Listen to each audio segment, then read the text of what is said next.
కార్యకర్తలు అంటూ ఉంటారు. బీజేపీ కార్యకర్తలు బీజేపీతో ఉంటారు, సిపిఎం వాళ్ళు సిపిఎంతో ఉంటారు, సిపిఐ వాళ్ళు సిపిఐతో ఉంటారు, ఏ పార్టీ కార్యకర్తలు ఆ పార్టీతో ఉంటారు. కార్యకర్తలు ఎక్కడికి పోరు.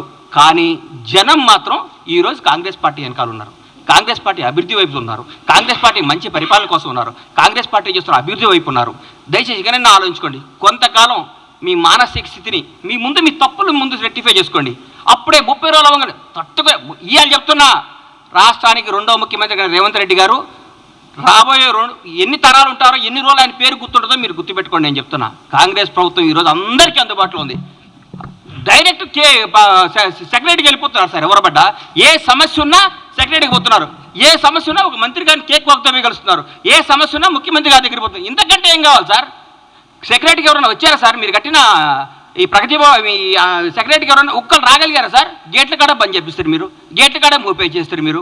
మీరు ఏందో మాట్లాడదు. ఎందుకు సార్ మీరు ఎందుకు మీరు ఇంత టెన్షన్ పడుతున్నారు? ఎందుకు? మరీ ముఖ్యంగా హరీష్ రావు గారు, కేటీఆర్ గారు అయితే వాయమ్మనే వాయం ఆగం చేస్తున్నారు సార్. పెండ బిసినట్టు పిలుస్తున్నారు. ఎందుకు సార్? ఆగండి, కొద్దిగా ఆగండి సార్. పిసుకకండి కొంతకాలం. మిమ్మల్ని మీరు చెక్ చేసుకోండి, మిమ్మల్ని మీరు చేసుకోండి.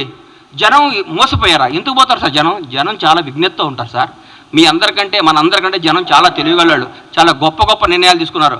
ఈరోజు వాళ్ళకి అవసరం, రాష్ట్రానికి అవసరం కాబట్టే కాంగ్రెస్ పార్టీ ఘన విజయం సాధించింది. రాష్ట్ర ప్రజలందరూ కోరుకుంటున్నారు కాబట్టి కాంగ్రెస్ పార్టీ అద్భుతంగా పరిపాలిస్తుంది. రాష్ట్ర ప్రజలందరూ ఆనందపడుతున్నారు ముఖ్యమంత్రి గారిని, కాంగ్రెస్ మంత్రివర్గాన్ని చూసి. ప్రతి ఒక్క మంత్రి ఒక హోదాతో, స్వతంత్ర హోదాతో ధైర్యంగా దమ్ముగా పరిపాలిస్తున్నారు.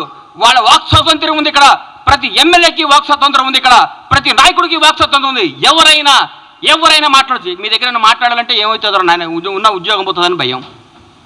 మీ ముఖ్యమంత్రి గారు ప్రెస్ మీట్ పెడితే పక్కన ఒక దళిత మంత్రి గారు కూర్చుంటేనే ఎల్లగొట్టిరు. మేము మా బ్యూటీ చూడండి. ప్రగతి భవన్ ముఖ్యమంత్రి నివాసాన్ని డిప్యూటీ సీఎం బట్టి విక్రమార్క గారు దళిత ఉప ముఖ్యమంత్రి గారికి ఇచ్చి, అన్నా మీరు అందులో ఉండండి అని చెప్పారు. అది మా గొప్పతనం. దయచేసి ఇప్పుడు చెప్తున్న హరీష్ రావు గారు, కొంతకాలం ఓపిక పట్టండి.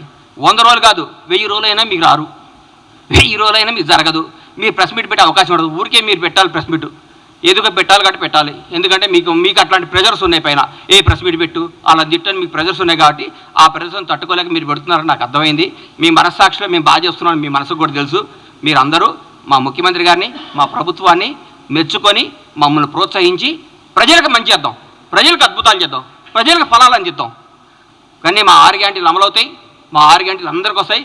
100 రోజుల తర్వాత ముఖ్యమంత్రి గారు, మా కాంగ్రెస్ ప్రభుత్వం చెప్పినట్టు, మా రాహుల్ గాంధీ గారు చెప్పినట్టు, మా ప్రభుత్వం చెప్పిన అన్ని కార్యక్రమాలు అమలు చేస్తాం. మీలాగా అబద్ధాలు చెప్పం, మోసాలు చేయం, తప్పులు చేయం, బంధుప్రీతి లేదు, రాగద్వేషాలు లేవు, నిజాయితీ పాలన ఉంది. మీరందరూ కొద్దిగా